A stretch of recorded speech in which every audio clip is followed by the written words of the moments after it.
ሃሌሉያ ሃሌሉያ። እኔ ባለውበት በዚያ ብላቴናዬ ሽባ ሆኖ እየተሰቃየ ነው ያለው ብሎ በሚነግርበት ጊዜ ኢየሱስ እንደዚህ አለው፣ እኔ መጥቼ እፈውሰዋለሁ አለው። ሃሌሉያ። በጣም የሚገርመኝ ነገር ልንገራችሁ። ክብር ለኢየሱስ ይሁን። የመቶ አለቃው እንደዚህ ብሎ ኢየሱስን ተናገረ፣ አንተ ከቤቴ ጣሪያ ከታች ልትገባ አይገባኝም አለ።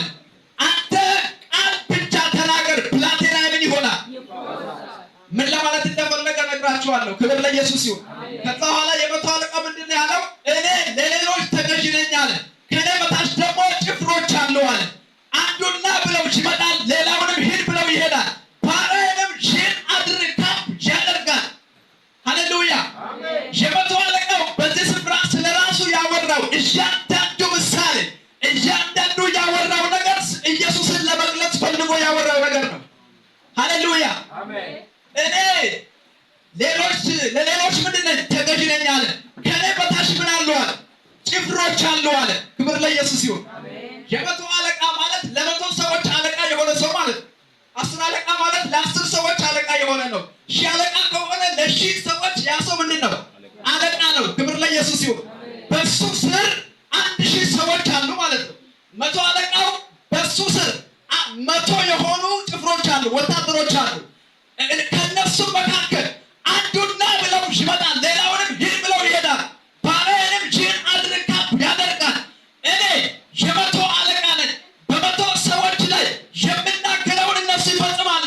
ማድረግ የምፈልገውን እኔ አይደለም ሄጄ የማደርገው። አንድ ስፍራ ችግር ቢፈጠር፣ አንድ መንደር ላይ የሆነ ችግር ቢፈጠር፣ ችግሩን ለመፍታት እኔ አልሄድም፣ እናገራለሁ። እነሱ ሄደው ይፈቱታል። ሃሌሉያ። ለመቶ ሰዎች አለቃ ነኝ። 10ሩን ሂዱና ችግሩን ፍቱ ነው ብለው እንጂ ችግሩን ለመፍታት እኔ አልሄድም። ሃሌሉያ። ከኔ ስር ጭፍሮች አሉ። ማድረግ የምፈልገውን እናገራለሁ እንጂ እኔ ራሴ እንጂ አላደርገውም። ሃሌሉያ። ክብር ለኢየሱስ ይሁን። ክብር ለኢየሱስ ይሁን። ይህ መቶ አለቃ ይህን ስፍራ ሲያነቡ መቶ አለቃው ስለ ራሱ ስልጣንና ከሱ በላይ ስላሉ አለቆች የሚያወራ ነው ይመስላቸው። ነገር ግን ሰውየው እያወራ ያለው ምሳሌ ኢየሱስ ማን እንደሆነ ለራሱ ለኢየሱስ እየነገረው ነው። ሃሌሉያ። ምን ማለት እንደሆነ ነግራችኋለሁ። ክብር ለኢየሱስ ይሁን። ክብር ለኢየሱስ ይሁን። ክብር ለኢየሱስ ይሁን። ክብር ለኢየሱስ ይሁን። ክብር ለኢየሱስ ይሁን። መቶ አለቃው ከኔ በታች ምን አሉ አለ? ጭፍሮች አሉ። ሃሌሉያ። አንዱና ብለው ይመጣል፣ ሌላውንም ሂድ ብለው ይሄዳል። ባሪያዬንም ይህን አድርግ ያደርጋል። ይሄ ማለት እየተናገረ ያለው ማድረግ የምፈልገውን ነገር፣ ያሰብኩትን ነገር እኔ አይደለም የማደርገው፣ ከኔ በታች ያሉ ጭፍሮች ናቸው የሚያደርጉት። ሃሌሉያ። ለኢየሱስ አንድ ነገር እየነገረው ነው። አንተ ከኔ ቤት ጣሪያ በታች ልትገባ አይገባኝም። ቃል ብቻ ተናገር፣ ብላቴናዬ ምን ይሆናል? ይፈወሳል ሲል አንድ ነገር እየተናገረ ያለ ነው። አንድ ነገር እየተናገረ ነው። ከኔ በታች ያሉ ጭፍሮች የማስበውን ነገር እኔ ከአፌ ቃል በማወጣበት ጊዜ ሄደው እነሱ ይፈጽማሉ እንጂ እኔ ለማድረግ አልሄድም። ሃሌሉያ። እየተናገረ ያለው አንድ ነገር ነው። አንተ በዘፍጥረት ምዕራፍ 1 ላይ ስትናገር ነው ሰማይ የመጣው፣ ስትናገር ነው ምድር የመጣው፣ ስትናገር ነው ሁሉ ነገር የተፈጠረው። አንተ መናገር ነው የምትናገረው፣ ጭፍሮች ይፈጽማሉ። አሁን እኔ ቤት ላለው ፈውስ አንተ መሄድ አይጠበቅብህም። አንተ ቃል ተናገር፣ የሆነ ኤንጅል ሄዶ ይገባል። አንተ ተናገር፣ የሚፈጽሙ ጭፍሮች አሉ እያለ ነው። አንተ በምትናገርበት ጊዜ የሚያስፈጽሙ ኃይሎች አሉ እያለ ነው። እኔ ጣሪያ በታች ልትገባ አይገባኝም። ተናገር፣ መግባት የሚገባቸው ጭፍሮች አሉ። ሃሌሉያ። ዛሬ በአንድ ሰው ቤት እናገራለሁ፣ ጭፍሮች ይገባሉ። የኢየሱስ ሰራዊቶች ይገባሉ። የኢየሱስ ሰራዊት ያሉ ጭፍሮች የማስበውን ነገር የሚፈጽሙት እነሱ ናቸው። ነገሩን ለማድረግ እኔ አልሄድም አለ። ይህ ማለት አንተ እግዚአብሔር ነህ እያለው ማንም አላወቀውም እሱ። ሃሌሉያ። መጽሐፉ ሲናገር ዮሐንስ ወንጌል ምዕራፍ 1 ላይ ደስ ይላል። ወደ ገዛ ወገኖቹ መጣ፣ የገዛ ወገኖቹ ምን አላሉትም?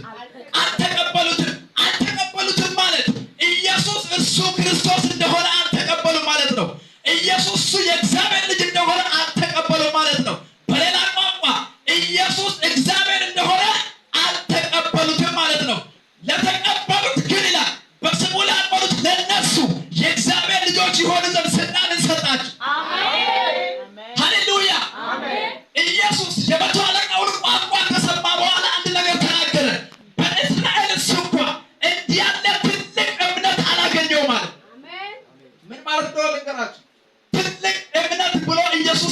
ክርስቶስ ሲናገር ሰውየው ብላቴናው እንደሚፈወስ አምኗል። የሚገርም ነው እያለ አይደለም፣ እኔን አውቆኛል እያለ ነው። ሃሌሉያ አሜን። አልሰማችሁም? አሜን ሃሌሉያ አሜን። በእስራኤል ያሉ ሰዎች የኔ የሆኑ ወገኖች እኔ ማን እንደሆንኩ አላወቁም። ይህ ሰውዬ ግን የሚገርም ሰው ነው። ሃሌሉያ አሜን። እኔ የአናጢ ልጅ እንደሆንኩ አይደለም የሰው የሚያውቀው፣ እኔ የእግዚአብሔር ልጅ እንደሆንኩ የሰው ያውቃል። ሃሌሉያ ምን ማለት መሰላችሁ? ብዙዎቻችሁ አሁን እዚህ ስትመጡ አንዳንዶቻችሁ በተለያየ ጥያቄ ውስጥ ነው የመጣችሁት። እግዚአብሔር እንዲናገረኝ ብላችሁ መጣችኋል። እግዚአብሔር እንዲፈውሰኝ ብላችሁ መጣችኋል። እግዚአብሔር እንዲረዳኝ ብላችሁ መጣችኋል። ብዙዎች በነቢያት ጉባኤ ውስጥም ይሁን የትም ይሁን በምትሄዱበት ጊዜ ለማምለክ ብቻ አይደለም ብዙዎች የሚሄዱት፣ የሆነ የጥያቄያቸውን መልስ ፍለጋ ጭምር ይዘው ነው የሚሄዱት። ጥያቄ ካለባቸው የሚያስደንቃቸው ነገር ካለ እግዚአብሔር ችግሬን ይፈታልኛል ብለው ነው የሚሄዱት። ይሄ ሰውዬ ኢየሱስ ጋር መጥቷል። ግን በመጣ ጊዜ እንደዚህ ያለው አንተ ወደ ቤት አትሄድማ። ሃሌሉያ ክብር ለኢየሱስ ይሁን፣ ክብር ለኢየሱስ ይሁን። ይኸውላችሁ መቶ አለቃው ስለ ራሱ አውቶሪቲ በሚናገርበት ጊዜ በምሳሌ እየተናገረ ያለው ስለ ኢየሱስ ነው። ከኔ በታች ያሉ ጭፍሮች እኔ ማስበውን እንደሚፈጽሙ ሁሉ